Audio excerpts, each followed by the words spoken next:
నమస్తే political voice కు స్వాగతం. వారం జాతీయ అంతర్జాతీయ విశేషాలపైన విశ్లేషణ చేసుకునేటువంటి కార్యక్రమానికి స్వాగతం. మనతో పాటు కందాడి పార్సాతి గారు, సీనియర్ జర్నలిస్టు విశ్లేషకులు మనతో పాటు ఉన్నారు. పార్సాతి గారు నమస్తే అండి. విరామం ఎరగకుండా నరేంద్ర మోడీ దేశ వల్ల పర్యటన చేస్తూనే ఉన్నాడు. ఇప్పటికే ఆయనకు కొంతమంది విమర్శకులు ఆయన తక్కువ కాలం భారతదేశంలో ఉంటుండే ఎక్కువ కాలం విదేశీ పర్యటనలు చేస్తున్నాడు, ఎంజాయ్ చేస్తున్నట్టు వచ్చింది. ఇప్పుడు 3 రోజుల పాటు అమెరికా పర్యటన. ఏ విధంగా మనం అర్థం చేసుకోవాలి, ఎందుకు ఈ అమెరికా పర్యటన భారతదేశానికి ఉపయోగపడుతుంది? ఇప్పుడు అమెరికా పర్యటనలో ఆయన ఒక 2గా కార్యక్రమాలు ఉన్నాయి. ఒకటేమో అమెరికా అధ్యక్షుడు ఎవరైతే త్వరలో పదవి వదిలివేయబోతున్నాడో ఆ అమెరికా అధ్యక్షుడితో మాట్లాడడము, అమెరికా అధ్యక్షుడితో చర్చలు జరపడం అనేది ఒకటి ప్రధాన అజెండా.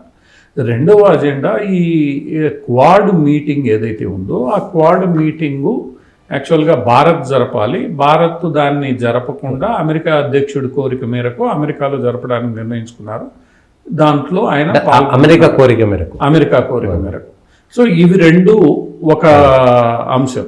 అంటే నరేంద్ర మోడీ 3 రోజుల పర్యటనలో రెండో అంశం ఆయన ఐక్యరాజ్య సమితిలో ఫ్యూచర్ వరల్డ్ మీద జరగనున్న సదస్సులో ఎంతోమంది దేశాధినేతలు పాల్గొంటున్నారు, ఈయన కూడా పాల్గొంటున్నాడు. ఇవి 2 డిఫరెంట్ అంశాలు.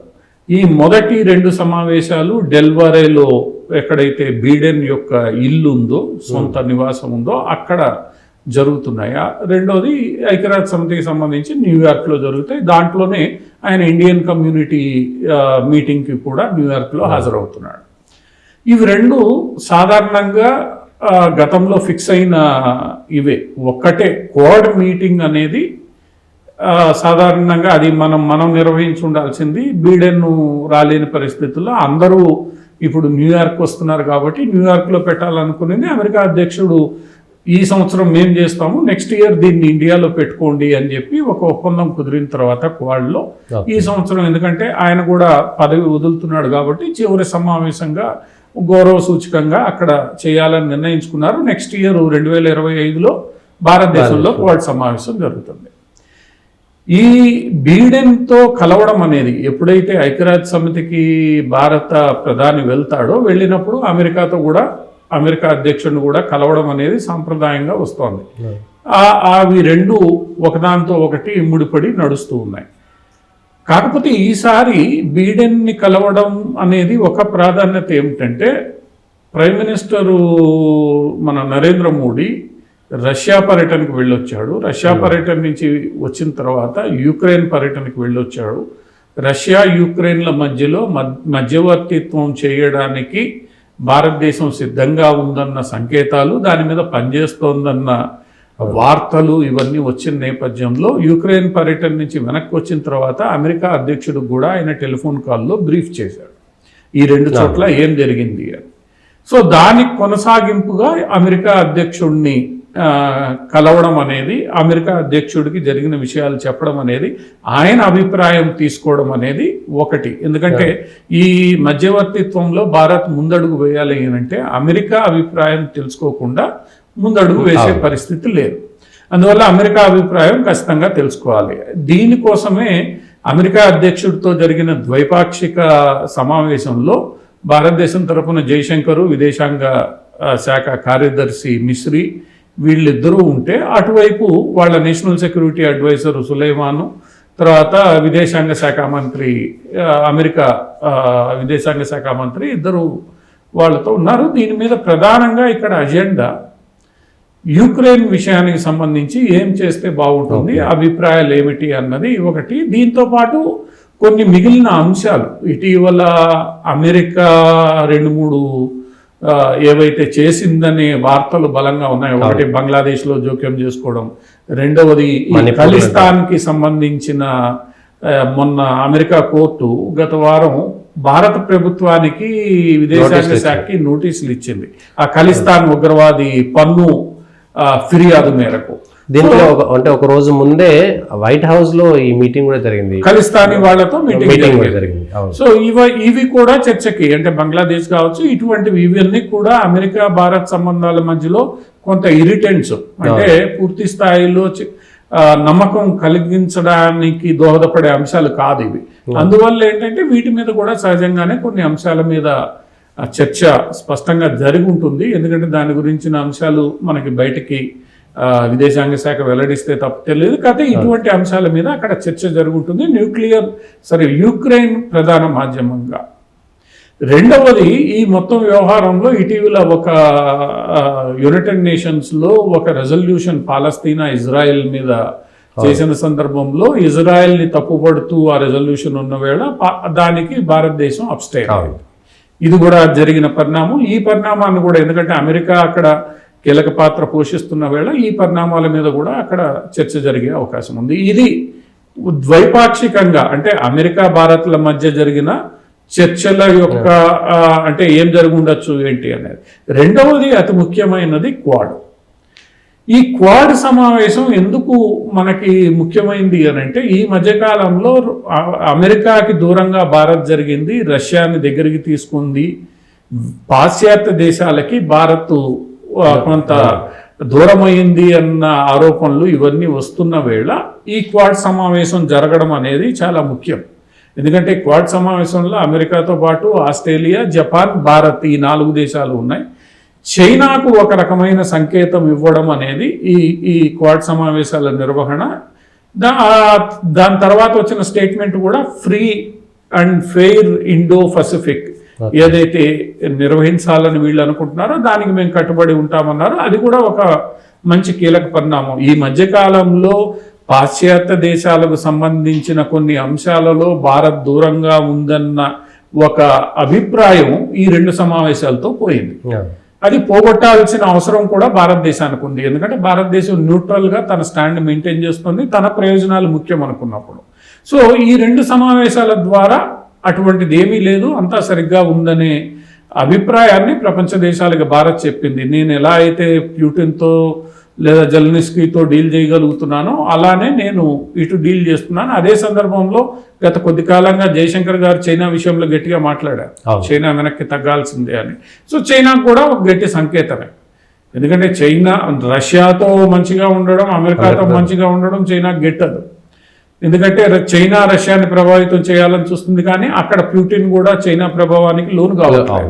సో ఒక రకంగా ఇది భారత్కి ఒక మంచి అవకాశాన్ని భారతదేశం సద్వినియోగం చేసుకుంటుంది. ఇక మోడీ విదేశీ పర్యటనలకు వెళ్తాడా లేదా అన్నది తర్వాత.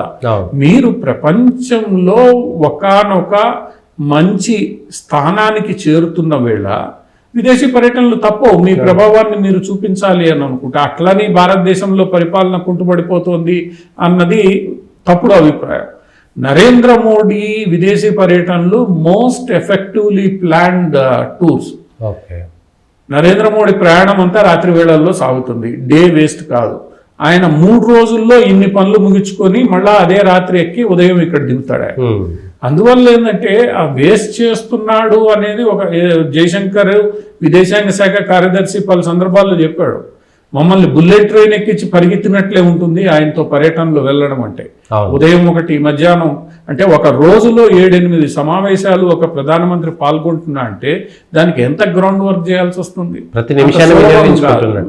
అందువల్ల ఏంటంటే ఆయన విదేశీ పర్యటన మీద ఎవరైనా మాట్లాడినా అది తప్పు. ఈరోజు భారతదేశం ఒక మంచి గుర్తింపు పొందిన దేశంగా ముందుకు సాగుతున్న వేళ ఇటువంటివి కొంత తప్పదు. మీరు ఎన్ని చోట్లకి వెళ్ళలేకపోయారు?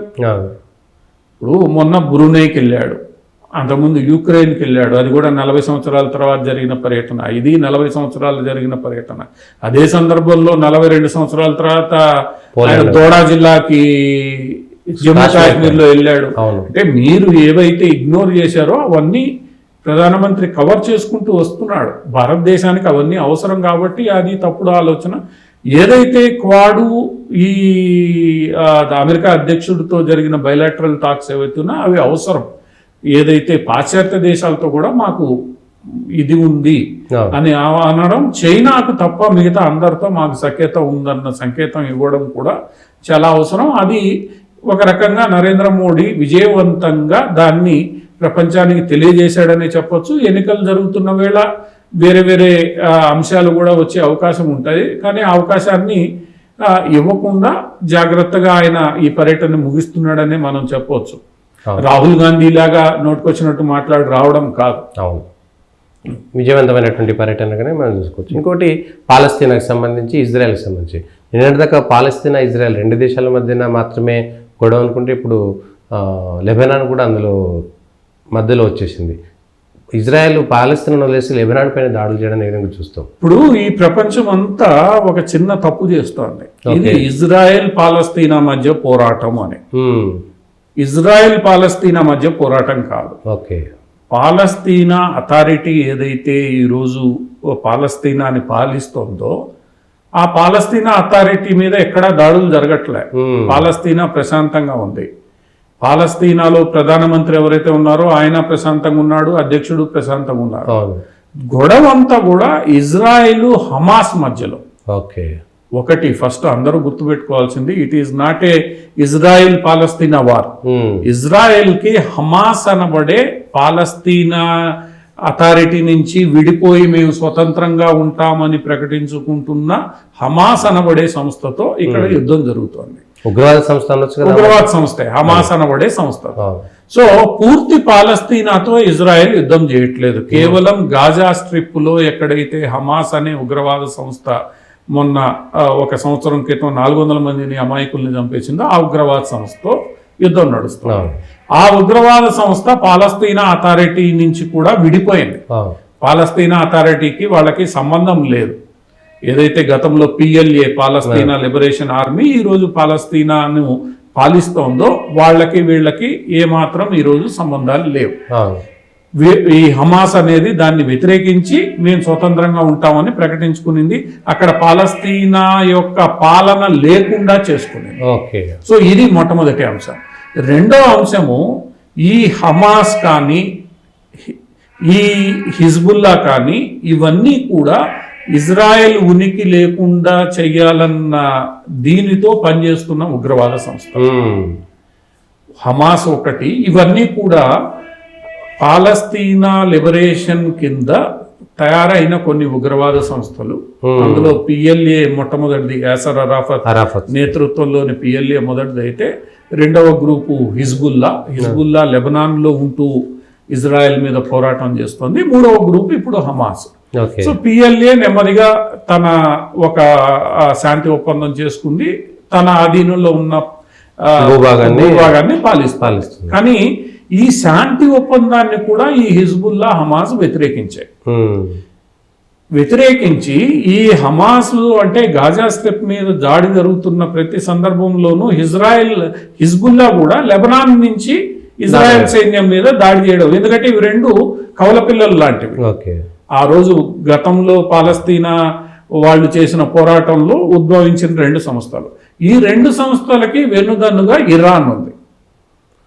ఈ రెండిటికి ప్రధాన వనరు కానీ, ప్రధాన ఆదాయాన్ని ఇచ్చే అంటే డబ్బులు ఇచ్చే, నిధులు ఇచ్చే దేశం కానీ, ఆయుధాలు ఇచ్చే దేశం కానీ అదంతా కూడా ఇరాన్. అదే ఈ రెండిటితో పాటు యమన్లో ఉన్న హౌతీలకు కూడా ఇరాన్ నిధులు ఇస్తోంది. సౌదీ అరేబియా వాళ్ళని వ్యతిరేకిస్తోంది. సో సౌదీ అరేబియాకి వ్యతిరేకంగా ఇరాన్ వాళ్ళకి నిధులు ఇస్తోంది. సో ఇవన్నీ కూడా ఇరాన్ అనే దేశం ద్వారా ఇజ్రాయెల్ అనబడే దేశానికి వ్యతిరేకంగా ఏర్పాటు చేయబడ్డ సంస్థలు. సో ఈ హమాస్ గాజా స్ట్రిప్ మీద దాడి మొదలైనప్పటి నుంచి ఇజ్రాయెల్ సైన్యాన్ని డైవర్ట్ చేయడానికి ఒక పక్క హూతీలు మిసైల్ దాడులు చేయడం, డ్రోన్ దాడులు చేయడం, మనకి ఈ బ్లాక్ సీ, రెడ్ సీ వీటిల్లో వెళ్తున్న పడవలు, ఏదైతే సూయజ్ కెనాల్ కింద వెళ్తున్న పడవల మీద దాడులు చేయడం, ఇవన్నీ హౌతీలు చేస్తుంటే ఇక్కడ ఇజ్రాయెల్ సైన్యాన్ని రెండు వైపులా ఇబ్బంది పెట్టాలన్న ఉద్దేశంతో అటు హిజ్బుల్లా ఇది చేస్తూ ఉంటే, యుద్ధం మొదలు పెడితే హమాస్తో యుద్ధం జరుగుతుంది. కానీ ఇజ్రాయెల్ వీటన్నిటికీ తయారుగా ఉంది. ఎందుకంటే ఇజ్రాయెల్ మల్టీ ఫ్రంట్ వారు ఎప్పుడు చేస్తూ వచ్చింది, దానికి సిద్ధంగా ఉంది. ఇప్పుడు పరిస్థితి ఎందుకు హిజ్బుల్లా మీద ఈ ఇజ్రాయెల్ గట్టిగా ఫోకస్ చేసిందంటే, ఒక రకంగా హమాస్ ని పూర్తిగా వెన్ను వించేసింది. అంత సులభంగా హమాస్ పోరాటం స్థితిలో లేదు. హమాస్ నాయకులు 2-3 కీలక నాయకుల్ని చంపివేశారు. హమాస్ మీద అటు ఇటు కాకుండా దాడి ఈ రోజు జరుగుతోంది. ఏ దేశం కూడా హమాస్ కి మద్దతు పలుకుతూ గట్టిగా ఇజ్రాయెల్ ని మాట్లాడే పరిస్థితి లేదు. అందరూ హమాస్ వెళ్ళిపోవాలని, ఇంక్లూడింగ్ పాలస్తీనియన్ అథారిటీ కూడా ఈ విషయంలో గట్టిగా మాట్లాడడం లేదు. సో హమాస్ వెన్ను విరిచేసే పని పడింది. ఎప్పుడైతే హమాస్ వెన్ను విరిగిపోయిందో అప్పుడు ఇరాన్ ఈ మళ్ళా కార్యక్షేత్రంలోకి దిగింది. ఇరాన్ యుద్ధానికి వస్తుంది, ఎందుకంటే హనీఫాని ఇరాన్ రాజధానిలో చంపేశారు, టెహ్రాన్లో చంపేశారు, కాబట్టి మేము యుద్ధానికి దిగుతాం. ఏమీ లేదు, యుద్ధం జరగలేదు అందరూ ఆశించినట్లు. కాకపోతే నేరుగా యుద్ధానికి దిక్కుండా ఇరాన్ హిజ్బుల్లాని దించే ప్రయత్నం చేస్తుంది. దీన్ని ఇజ్రాయిల్ ఇప్పుడు కాదు, గత దశాబ్దాల కాలంగా హిజ్బుల్లా ఏం చేస్తుంది ఏంది అన్నది ఇజ్రాయెల్ ఇంటెలిజెన్స్ సంస్థ దృష్టి కేంద్రీకరించింది. ఇప్పుడు ఇజ్రాయెల్ సైన్యం ఎట్లయితే హమాస్ వెన్ను విరిచామో అట్లా హిజ్బుల్లా వెన్ను విరిస్తే గానీ మనకి శాంతి ఉండదు అన్న దిశగా ఇప్పుడు కొంచెం దూరం ఉంటుంది కాబట్టి ఇబ్బంది లేదు. ఇది యమన్ కొద్దిగా దూరం ఉంటుంది, అది ఇంటర్నేషనల్ గా కూడా కొన్ని ఇబ్బందులు ఉన్నాయి. సో ఇక్కడ యమన్ది కూడా వాళ్ళు వెన్ను విరిచేశారు. ఒక ఏదైతే వాళ్ళ కీలకమైన పోర్టు ఆయుధగారం ఉందో దాన్ని మొత్తం ధ్వంసం చేశారు. దాంతో ఏం చేయాలో దిక్కుదోసట్లే వాళ్ళు. అటువంటి అక్కడ ధ్వంసం చేశారు, ఇక్కడ హమాస్ వెన్ను విరిచేశారు. కాబట్టి ఇప్పుడు మిగిలింది హిజ్బుల్లా, కాబట్టి ఆ హిజ్బుల్లా మీదకి ఇక్కడ హిజ్బుల్లాకి లెబనాన్ మద్దతు ఇస్తోంది అనేది కూడా తప్పు పూర్తిగా. ఒకానొక సందర్భంలో లెబనాన్ ప్రజలు, లెబనాన్ ప్రభుత్వం హిజ్బుల్లాకి వ్యతిరేకంగా వాళ్ళు ఉద్యమాలు చేశారు.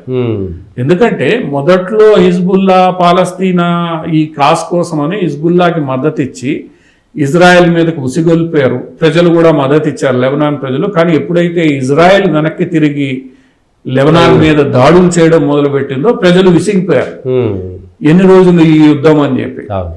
సో ఆ విసిగిపోయిన ప్రజలు హిజ్బుల్లాను కూడా దూరం పెట్టాలనే ప్రయత్నం చేస్తున్నారు. అది కావట్లేదు ఆ దేశానికి. ఒకానొక సందర్భంలో అక్కడ అమెరికా, ఫ్రెంచి సైన్యాలు న్యూట్రల్ గా ఉండే ప్రయత్నం చేశాయి లెబనాన్ ని. Lebanon is a modern Islamic country, American influence తో ఉండేది. సో అక్కడ ప్రజలు పూర్తిగా హిజ్బుల్లాకి మద్దతు ఇవ్వట్లేదు, కొంత శాతం మాత్రమే మద్దతు ఇస్తున్నారు.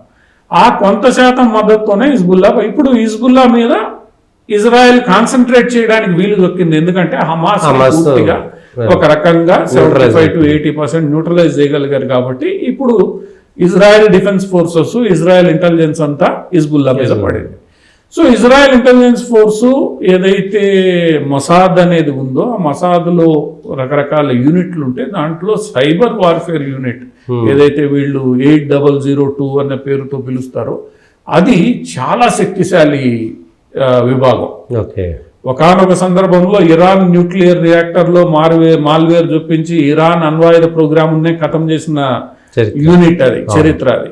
వాళ్ళు ఏ టెలిఫోన్లోనైనా దూరగలరు, ఏ కంప్యూటర్లో అయినా హ్యాక్ చేయగలరు. మన భారతదేశంలో కూడా వాళ్ళ తయారీ మాల్వేర్ పెగాసస్ ని చూసుకొని మన భారతదేశంలో ప్రతిపక్షాలు అందరూ నానా గగ్గోలు చేశారు. సో ఇజ్రాయెల్ కి ఆ పరిజ్ఞానం ఉంది. రెండోది ఒక లక్ష్యంతో పనిచేస్తారు వాళ్ళు ఏది చేసినా కూడా ఒక లక్ష్యంతో. ఎందుకంటే ఒకానొక సందర్భంలో ఒక ఆపరేషన్లో యునైటెడ్ అరబ్ ఎమిరేట్స్లో ఒక పాలస్తీనా నాయకుడిని చంపడానికి 60 మంది 70 దేశాల నుంచి దుబాయ్లో దిగి 24 గంటల్లో వాడిని చంపేసి అక్కడి నుంచి అదే విమానాల్లో 60 మంది వెళ్ళిపోయారు. వాళ్ళందరూ బొమ్మలు దొరికాయి కానీ వాళ్ళు ఎవరు ఏంటి ఎక్కడా లెక్కలేరు. సో అంత పకడ్బందీగా ఆపరేషన్స్ చేయగలిగిన సామర్థ్యం ఈరోజు ప్రపంచంలో ఏదైనా ఇంటెలిజెన్స్ ఏజెన్సీకి ఉందంటే అది ఇజ్రాయెల్కి సంబంధించిన మొసాద్. సో వాళ్ళు ఈ హిజ్బుల్లా యొక్క కమ్యూనికేషన్ నెట్వర్క్ మీద దృష్టి ఎప్పటి నుంచో ఉంది. ఎందుకంటే హిజ్బుల్లా ఇజ్రాయెల్ భయంతో మొబైల్ వాడితే ఇది ఐడెంటిఫై చేసి బాంబులు వేస్తుంది, ఈ భయంతో ఈ పాలస్తీనాకు సంబంధించి హమాస్ కానీ హిజ్బుల్లా కానీ ఎక్కడా మొబైల్ నెట్వర్క్లు వాడరు. భయం, ఇజ్రాయెల్ అంటే వాళ్ళకున్న భయం అదే. కంప్యూటర్లు వాడరు, ఇజ్రాయెల్ మీద నమ్మకం, కంప్యూటర్లు వాడరు. సో వాళ్ళు తెలివిగా ఏం చేశారంటే పేజర్లు అనేవి పాత తరం టెక్నాలజీ, దాంట్లోకి ఇజ్రాయెల్ దూరలేదని చెప్పి పేజర్లు తీసుకున్నారు. మంచిది. ఇప్పుడు మీరు పేజర్లు కొంటున్నారన్న విషయం ప్రపంచానికంతా తెలుస్తుంది. సో మీకు ఎవడో ఒకడు సప్లై చేసేవాడు కావాలి. ఆ సప్లయర్ అవతారం వీళ్ళే ఎత్తారు. సప్లయర్ అవతారం ఎత్తి నీకు సప్లై చేశారు. నువ్వేమి క్వాలిటీ చెక్ చేసే పరిస్థితి లేదు, నీకు దొరికితే చాలనుకునే పరిస్థితుల్లో నువ్వు ఉన్నావు. సప్లై చేశారు. సప్లై చేసిన తర్వాత వాడి కంట్రోల్లో నీ పేజర్ నెట్వర్క్ అంతా ఉంది. ఈ రోజు సప్లై చేయబడిన పేజర్లు కూడా డిజిటల్ పేజర్లు. మనకి పేజర్లలో కూడా మొట్టమొదటి తరం పేజర్లు అనలాగ్ పేజర్. అనలాగ్ పేజర్లను నువ్వు ఇచ్చేయలేవు. ఈ రోజు వచ్చేవన్నీ కూడా డిజిటల్ పేజర్లు. డిజిటల్ అనగానే అవన్నీ కనెక్టెడ్ నెట్వర్క్తో. రెండోది, ఈ డిజిటల్ డివైజెస్ ఎప్పుడైతే కమ్యూనికేషన్ డివైజెస్గా మారుతాయో దాంట్లోకి దూరడం ఈజీ. సో ఎప్పుడైతే ఇది ఫండమెంటల్గా అర్థమైందో ఇజ్రాయెల్ మొసాద్ దాన్ని సద్వినియోగం చేసుకుంది, అన్ని పెట్టింది, అందరి చేతుల్లో పెట్టింది. ఎప్పుడైతే ఫోకస్ షిఫ్ట్ అయిందో, షిఫ్ట్ కాగానే ఒక్కసారిగా పేల్చేసింది. ఈ రోజు నీ కమ్యూనికేషన్ వ్యవస్థ లేదు. దాన్ని ముట్టుకోవాలంటే భయపడతారు. ఉండేటువంటి 2-3 వేల మంది ఒకేసారి దెబ్బతిన్నారు. ఇప్పుడు ఏది ముట్టుకోవాలంటే అది భయం. దాని తర్వాత ఏం చేశారు, ఆ భయాన్ని ఇంకాస్త పెంచడానికి వాకీ టాకీస్ ని లేపేశారు.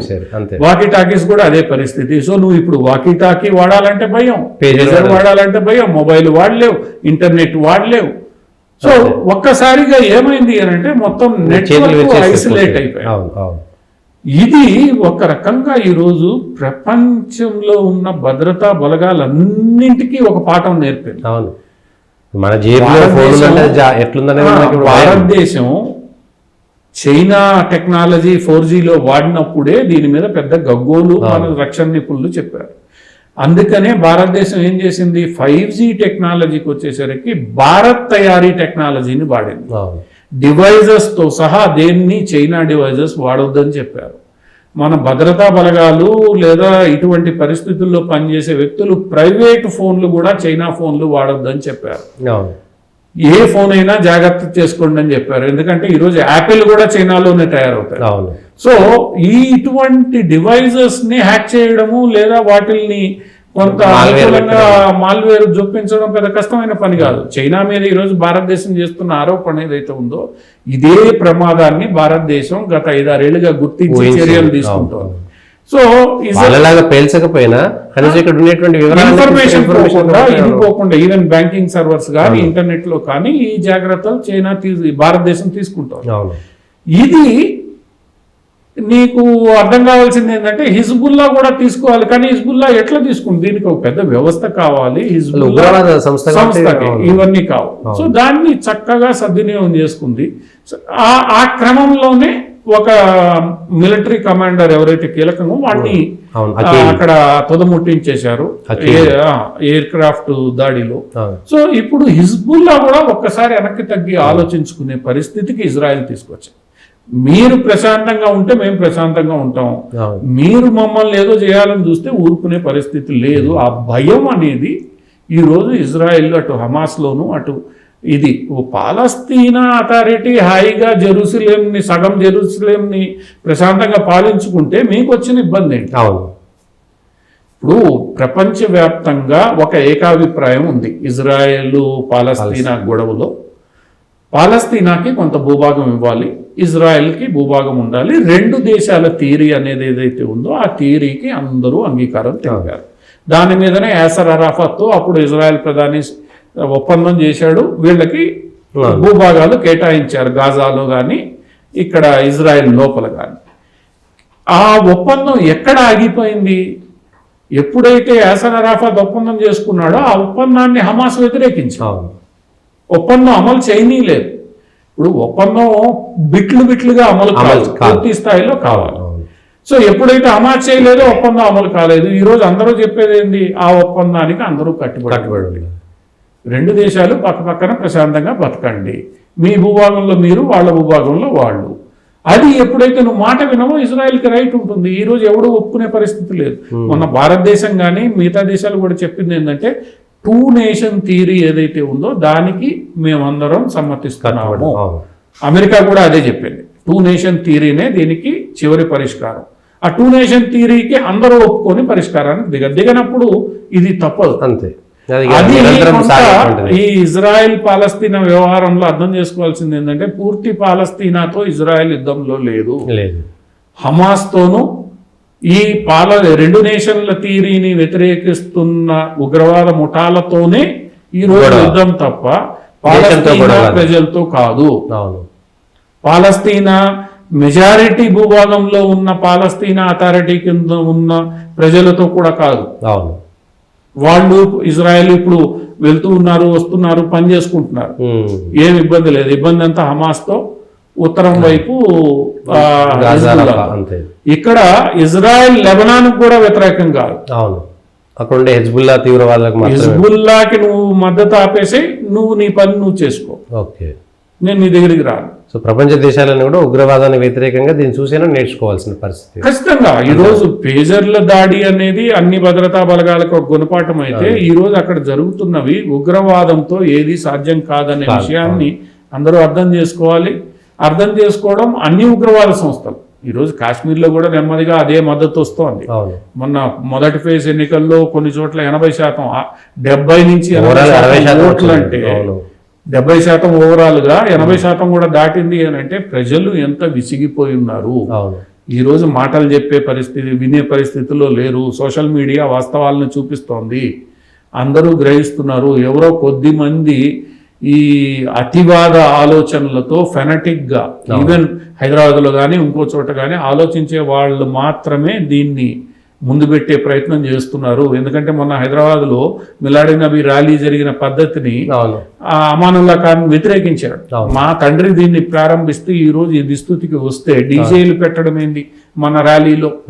ఇది ఇస్లామిక్ సాంప్రదాయానికి డీజే సిస్టమ్ వ్యతిరేకం అని అన్నాడు. అందువల్ల కొంతమంది ఏదో మేమేదో ఇది చెయ్యాలన్న ఉద్దేశంతో రెచ్చగొట్టే దీంతో చేస్తున్నవి భవిష్యత్తులో నడవు. దాన్ని ఒక రకంగా ఈ ఇజ్రాయెల్, ఈ హమాసు, హిజ్బుల్లా మధ్య జరుగుతున్న ఇది, ఇరాన్ కూడా ఏమైంది, చంపారు. ఒకానొక దశలో ఇంకొక వార్త కూడా ఏమొచ్చింది, హనీఫా అని చంపడం కుట్రలో ఇరానియన్ సీక్రెట్ గార్డ్స్ కూడా ఉన్నారన్న ఒక వార్త కూడా వచ్చింది. అంటే అది ఇరాన్ కూడా ఎందుకు వచ్చింది, తలనొప్పి వదిలించుకుంటాం అనుకునిందా? చెప్పలేము. హైపోథెటికల్ గా ఆలోచిస్తే ఎందుకు చెప్పలేము, ఏమైనా జరగచ్చు. ఎందుకంటే అందరూ శాంతి కోరుకుంటున్నారు, ఎవరి సమస్యల్లో వాళ్ళు ఉన్నారు, ఎవరి సమస్యలు వాళ్ళు తీర్చుకుంటే చాలా అనుకుంటున్న వేళ ఏదో బురద నెత్తి మీద పెట్టుకోవాల్సిన పరిస్థితి ఉందా? ఎంతవరకు ఈ రోజు యుఏఈ మాట్లాడడంలో, సౌదీ మాట్లాడడంలో, ఖతార్ మాట్లాడడంలో ఎవరు అంతా ప్రశాంతంగా ఉన్నారు? ఎవరి అజెండాలో వాళ్ళు ఉన్నారు. మరి ఏంటిది? సో మొత్తం ప్రపంచం, భారతదేశం చెప్పినట్లు, నరేంద్ర మోడీ చెప్పినట్లు, war is not the solution, it is the peace that is the solution, we are on the peace side. భారతదేశం శాంతి వైపు ఉంది. అది అర్థం చేసుకుంటే అందరికీ భారతదేశం ఏం చెప్తోందో ప్రపంచ సమస్యలన్నీ తీరుతాయేమో. ఇంకా కీలకమైనటువంటి మనకు సంబంధించినటువంటి లడ్డు వ్యవహారం. వెంకటేశ్వర స్వామి దేవదేవుడు అంటే దాదాపుగా ప్రతి ఒక్కరికి ఏదో తెలియని అనుబంధం ఉండేటువంటి దేవుడు. అట్లాంటి వెంకటేశ్వర స్వామి రోజు లక్షలాది మంది భక్తులు వస్తుంటారు, కోట్లాది రూపాయల. అక్కడ ఇంత కలుషితమైనటువంటి, కల్తీ కలిగినటువంటి నెయ్యి వాడాల్సినటువంటి దుస్థితి ఏంటి? 100,000 కోట్ల రూపాయల ఆస్తులు ఉన్నటువంటి వెంకటేశ్వర స్వామికి ఇది మనం దీని నుంచి మనం నేర్చుకోవాల్సిన గుణపాఠాలు ఏంటి? రాజకీయంగా ఎట్లా చూడాలి, ఆధ్యాత్మికంగా ఎట్లా చూడాలి? ఇప్పుడు గతంలో కొంత భయం ఉండేది. వెంకటేశ్వర స్వామి అంటే ఆయనకి సప్లై చేసే వాహనాలు కానీ లేదా పప్పులు కానీ దినుసులు కానీ సప్లై చేసేవాడు కూడా భక్తిభావంతో సప్లై చేసేవాడు, దేవుడి దగ్గర నాకెందుకు అని. ఎప్పుడైతే ఆ భక్తిభావం అనేది పోయిందో రాజకీయం ఎంటర్ కావడము, రెండోది ఈ సెక్యులర్ అడ్మినిస్ట్రేషన్ ఎంటర్ కావడం. సెక్యులర్ అడ్మినిస్ట్రేషన్ ఎంటర్ కావడం వల్ల వీళ్ళకేంటి, భక్తి లేదు, ప్రొసీజర్ ఉంది అంతే. టెండర్ ప్రక్రియ, జగన్మోహన్ రెడ్డి గారు కూడా అదే మాట్లాడారు. టెండర్ ప్రక్రియ చేయాలి అంటే దాన్ని నాణ్యతగా చేయాలి కదా. దేవుడికి సమర్పించేది లేదా ఆ దేవుడిని నమ్మి వందలాది మంది తీసుకెళ్లేది నువ్వు టెండర్ ప్రక్రియలో నిర్ధారించేటప్పుడు కేవలం ధర కాదు కదా, నాణ్యత అనే పారామీటర్లు మీరు ఎందుకు పెట్టలేదు? ఎందుకంటే తక్కువ ధరకి తీసుకుంటే చాలు, టెండర్లో ఎవరు లోయెస్ట్ వస్తే వాడికి, మరి వాడు కరెక్ట్గా ఇస్తున్నాడా లేదా? సో ఇది బేసిక్గా ఈ దేవాలయాల్ని మేనేజ్మెంట్ చేయడానికి తీసుకురాబడిన ఈ సెక్యులర్ వ్యవస్థ లోపం. ఎందుకంటే ఇది చంద్రబాబు నాయుడు గారు పాటించారు గతంలో. ఆయన is the longest serving chief minister. ఆయన తిరుపతికి వాస్తవ్యుడు, ఆయనకి తెలీదా? సో ఇదే ప్రక్రియ ఆ రోజు ఉంది, ఈ రోజు ఉంది. కాకపోతే మొదట్లో కొంత భయం భక్తితో పనులు జరిగేవి. ఇప్పుడు ఆ భయం భక్తి లేదు కలికాలంలో. నువ్వు 1000 రూపాయలు బహిరంగ మార్కెట్లో ఉన్నది ఎవడైనా మీకు 350-400కి ఇస్తున్నా అంటే ఒకసారి ఆలోచించాలి.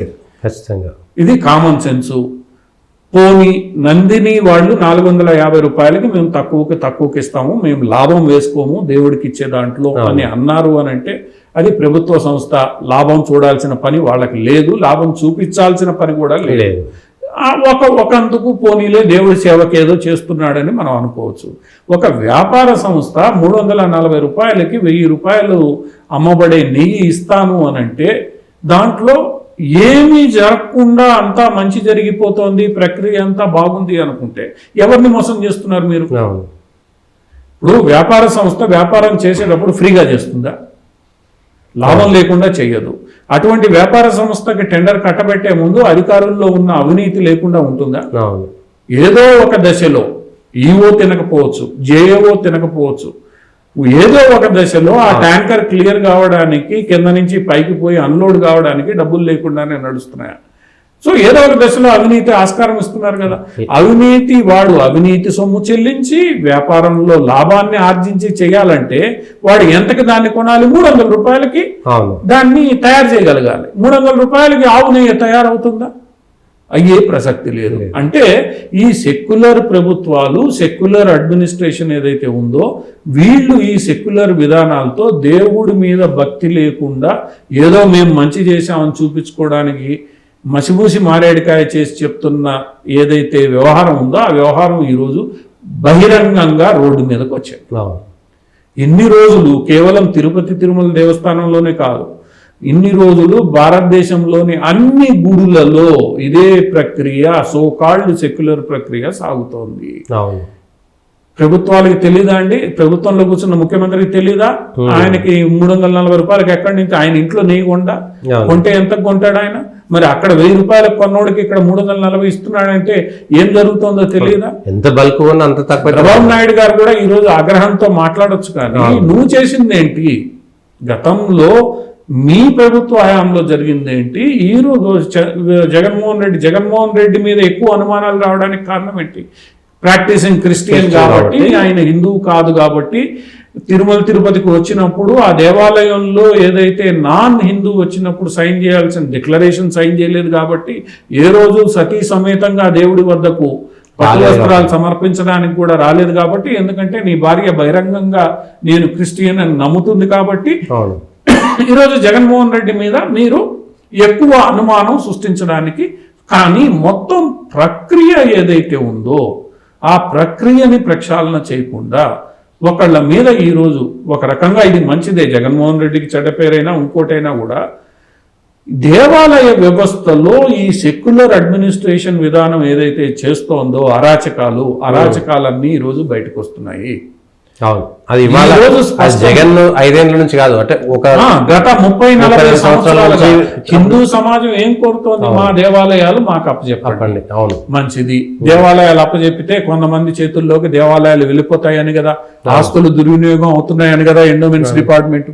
మరి ఆ ఎండో డిపార్ట్మెంట్ ప్రక్షాళన ఎందుకు చేయట్లేదు? అవును, ఇవే రాజకీయ వ్యవస్థలు ఆ ఎండోమెంట్ డిపార్ట్మెంట్ ని తమ కబ్జాలో పెట్టుకొని నడిపిస్తున్నాయి. అవును, మీరు ఎవరినైతే ట్రస్ట్ బోర్డు మెంబర్లుగా వేస్తున్నారో దాంట్లో స్వామీజీలు ఉండరు, సాధువులు ఉండరు, ఈ పూజారులు ఉండరు, అక్కడ మీ అనునూయులే ఉంటారు, వాళ్ళు ఇష్టానుసారం వాటిని చేస్తున్నారు. సో ఇది ఈరోజు ఒక రకంగా తిరుమలలో ఇటువంటి సంఘటన జరగడం కారణంగా ప్రపంచవ్యాప్తంగా మన సెక్యులర్ అడ్మినిస్ట్రేషన్ విధానము ఎలా హిందూ దేవాలయాలని నాశనం చేస్తోంది, భ్రష్టు పట్టిస్తోంది, దేవుణ్ణి అవమానిస్తోంది, దేవుణ్ణి లెక్క చేయకుండా ఎలాంటి పనులు చేస్తోంది అన్నది ప్రపంచం మొత్తం తెలియవచ్చింది. నిన్న మొన్నటి దాకా ఒక కల్తీ నెయ్యి దగ్గరనో లడ్డు దగ్గరనో ఆగిపోతే ఇంకా డేంజర్. ఈ వంకతోటైనా సరే ఇంకా డెప్త్ లోకి వెళ్ళి చిన్న స్వీపర్ నుంచి చిన్న ఉద్యోగానికి నుంచి పై వరకు కూడా ప్రతి విషయంలో ప్రక్షాళన జరగకపోతే ఇంకా డేంజర్ అయ్యింది. అది ఇప్పుడు ఈ రోజు చంద్రబాబు నాయుడు గారు చేయాల్సింది ఏంటంటే, ఆయన ప్రాక్టీసింగ్ హిందూ కాబట్టి ఆయనకి దేవుడి మీద భక్తి ఉంది కాబట్టి నిజమైన మీరు 70 ఏళ్ల వయసులో నిజమైన హిందువుగా ఈ మొత్తం వ్యవస్థని కనీస ప్రక్షాళన చేయాలి. ఇది రాజకీయంగా ప్రత్యర్థి పార్టీని మీరు ఇది చేయడానికి వాడుతున్నా సరే, కానీ తుదకు కనీస ప్రక్షాళన మీరు మొదలు పెడితే మీ చిత్తశుద్ధిని అందరూ నమ్ముతారు, లేదంటే నమ్మరు. ఎందుకంటే మళ్ళా ఇదే అడ్మినిస్ట్రేషన్ రేపు మళ్ళా ఇదే టెండర్ ప్రాసెస్, అవును, ఇదే టెండర్ ప్రాసెస్ లో 1000 రూపాయలది 400కి ఎవడిస్తాడు? ఇవ్వలేడు. ఇప్పుడు దీని యొక్క ప్రభావం ఈ రోజు మనం కర్ణాటకలో తీసుకున్న నిర్ణయాలు చెప్తున్నాయి. అవును, ఖచ్చితంగా అన్ని పలానా చోట నుంచి కొనాలి నిర్ణయించేశారు వాళ్ళు, ఎందుకు వచ్చిన గొడవ అనుకున్నట్లు. అటువంటి ప్రక్షాళన ఈ రోజు మొత్తం వ్యవస్థని చేయకపోతే కేవలం కొనడమే కాదు, పైకి కనబడలే కానీ దుమ్మడంగా మాత్రం ఉంది ఆంధ్ర తెలంగాణ వాటి హిందువులు. తయారీ విధానం, వాటి యొక్క అక్కడ పనిచేసే వాళ్ళు అన్యమతస్తులు లేకుండా ఉండడం, అవును, దేవాలయాల్లో ఆగమ శాస్త్రాల ప్రకారం పూజా పూజ పునస్కారాలు సంస్కృతి నిర్వహించబడడం, సాంప్రదాయాలు కాపాడడం. ఇవన్నీ అవును, చేయగలగాలి. అవి మీరు చేయలేకపోతే ఈ సెక్యులర్ అడ్మినిస్ట్రేషన్ ను తీసేసి మఠాధిపతులకి పీఠాధిపతులకి వాటిని అప్పజెప్పేయండి, వాళ్ళు చూసుకుంటారు. అవును, మీరు కావాలంటే సంవత్సరానికి ఒకసారి ఆడిట్ చేసుకోండి, అంతే. అన్ని కరెక్ట్గా ఉన్నాయా లేనప్పుడు ఇక్కడ మాత్రం నువ్వు ఆడిట్ చేసుకో అంతే.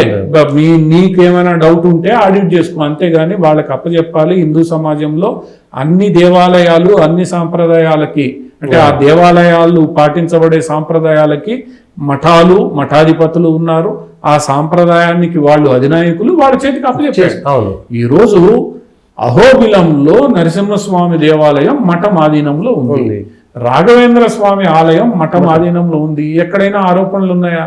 లేవు. శ్రీశైలం గుడిలో ప్రసాదంలో ఎముకలు రావడం ఏంది? లేకపోతే ఆరోపణలు లేవు. లేనప్పుడు వాళ్ళు చక్కగా నిర్వహించబడుతున్నప్పుడు మరి మీరు ఎందుకు ఇక్కడ?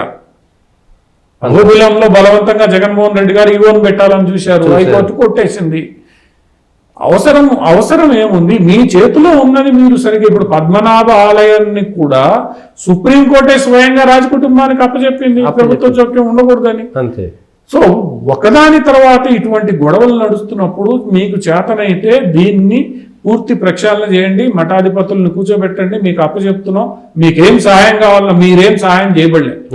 ఈ రోజు తిరుపతి దేవాలయం తలుచుకుంటే ఆంధ్రప్రదేశ్ తెలంగాణలో ఉన్న అన్ని దేవాలయాల్ని పోషించగలరు. ఆదాయం మీరు వదిలిపెడితే భక్తులు ఏ దేవాలయాన్ని ఆ దేవాలయాన్ని వాళ్ళు పోషించుకోగలరు. మీరు అది చేయకుండా కేవలం మీ ఇష్టానుసారం సమయాలని మార్చడం, ఇష్టానుసారం విఐపి దర్శనాలని పెంచడం, ఇష్టానుసారం ప్రసాదాలని తయారు చేయమని ఇవ్వాల్సిన చోట 50 కిలోలు ఇచ్చి సర్దుకోమంటే పాపం బ్రాహ్మడు ఏం చేస్తాడు? ఎవడైతే వండుతున్నాడో ఏం చేయలేడు. వాడికేమో మనసులో దేవుడికి తప్పు చేస్తున్నానన్న క్షోభ, రెండోది ఉద్యోగం పోతుందన్న భయం, ఆ మధ్యలో వాడు నలిగిపోతాడు. మీరు చేస్తున్న పని వల్ల నలిగిపోతున్నది వాళ్ళు పాపం. అందువల్ల ఏంటంటే ఈ ప్రక్షాళన చేయాలి, చంద్రబాబు నాయుడు గారు ఈ ప్రక్షాళన మీద దృష్టి పెట్టాలి. ఆంధ్రాకో తిరుపతికో పరిమితమైనటువంటి కాదు, మొత్తం భారతదేశం ఈ రోజు నిజంగా భారత ప్రభుత్వం దీనిని సీరియస్ గా తీసుకున్నట్లయితే ఈ భారతదేశంలో ఉన్న అన్ని దేవాలయాలకు సంబంధించిన సంస్కరణలు ఖచ్చితంగా అఖిల భారత స్థాయిలో తీసుకురావాలి, తీసుకొచ్చి చేయాలి. చిత్తశుద్ధి కాపాడుకోండి, అంతే. మీ చేతిలో పవర్ ఉంది, చేయండి. ఈ రోజు ఈ సంఘటన స్పష్టం చేసింది. ఎవరు కాదంటారు? ఈ రోజు చెప్పండి. ఈ రోజు జగన్మోహన్ రెడ్డి తడుముకుంటున్నాడు, సిద్ధరామయ్య వెంటనే కార్యాచరణ ప్రకటించాడు, స్టాలిన్ ప్రకటించాడు. ఉత్తరప్రదేశ్ లో వీటిల్లో అందరూ దేశవ్యాప్తంగా ప్రపంచవ్యాప్తంగా దేవాలయాల గురించి మాట్లాడుతున్నారు. అటువంటి పరిస్థితుల్లో ఈ రోజు దాన్ని అవకాశంగా తీసుకుని వ్యవస్థని ప్రక్షాళన చేయండి. వ్యవస్థని మీరు ఎవరికి అప్పజెప్పబడలేదు, వ్యవస్థని ప్రక్షాళన చేస్తే ఆ వ్యవస్థ దానికదే పద్ధతిగా నడిచే విధంగా ఏర్పాటు చేయబడితే అధికారంలో ఉన్నారు కాబట్టి ఇక్కడ రేవంత్ రెడ్డి గారు, ఇక్కడ చంద్రబాబు నాయుడు గారిని ఉదయం 9 గంటలకు ఉద్యోగానికి వెళ్ళి 5 గంటలకు ఇంటికి వచ్చేది కాదు. ఆ దేవుడి మీద భక్తితో శ్రద్ధతో చేయాల్సిన పనిని అది చేయగలిగిన వాళ్ళకే అప్పచెప్పాలి. అంతే. థ్యాంక్ యూ పార్థసారథి గారు. ఈ వారం ఉన్నటువంటి వార్తలపైన ముఖ్యమైనటువంటి విషయాలపైన విశ్లేషణ.